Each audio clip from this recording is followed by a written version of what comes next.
Hi guys, to the Air Signs, Gemini, Libra, and Aquarius. Welcome dito sa aking channel. Kapalaran 888, welcome guys. Alamin natin kung anong messages, vibration, gabay energy. Okay, so this is weekend, Saturday, Sunday. Air Signs, Gemini, Libra, and Aquarius. Posibleng makatanggap ka ng isang balita, isang letter, isang communication, isang text, isang call na pwedeng magdala sa'yo ng concern. Maybe from your family members or from someone na posibleng may ibabalita sa yung hindi maganda. Okay? Comment down below if you're resonated.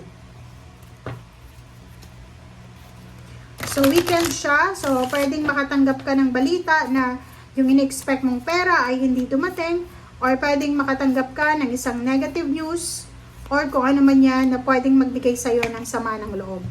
Okay, answers. Diba? So, yun, yung iba sa inyo, pwedeng makatanggap ng isang balita na hindi maganda, or maybe makatanggap kayo ng balita na yan yung sagot. Yung balitang yan na matatanggap mo, yan yung sagot sa'yo sa mga matatagal mo ng tanong sa sarili mo.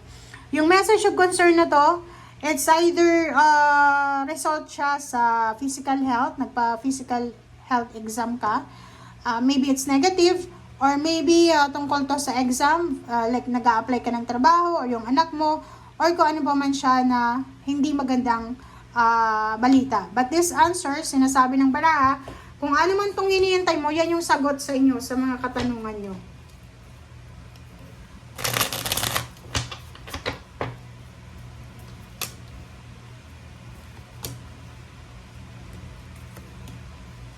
Okay. Mag-iingat ka. Be careful. Mag-iingat kayo sa weekend na to. Kasi unang-una, may Seven of Swords dito. May Queen of Pentacles and Two of Pentacles. So, meron kang pinaplanong, kumbaga, nagpaplano kang mag-save ng pera. Nagpaplano ka ng isang business. Or maybe nagpaplano ka ng isang bagay na dapat planuhin. Like tungkol sa pera, nagpaplano ka na etong sweldo ko for the next month ay gagamitin ko siya para magpatayo ng bahay or kung ano pa man. But, ang problema sa iyo dito, isang Seven of Swords, isang tao or isang individual, ang possible na maging hadlang sa kung ano man na plano mo. So, yung Queen of Pentacles, yan yung plano mo eh. Yung ang plano ng air sense na to, yung hindi na siya problema financially. Yung financially balanced na siya na anytime, meron siyang pera na huhugutin in case of emergency or may gusto siyang bilhin. Kaso lang, merong isang tao dito na pwedeng hadlangan niya yung pagbabalanse mo ng pera.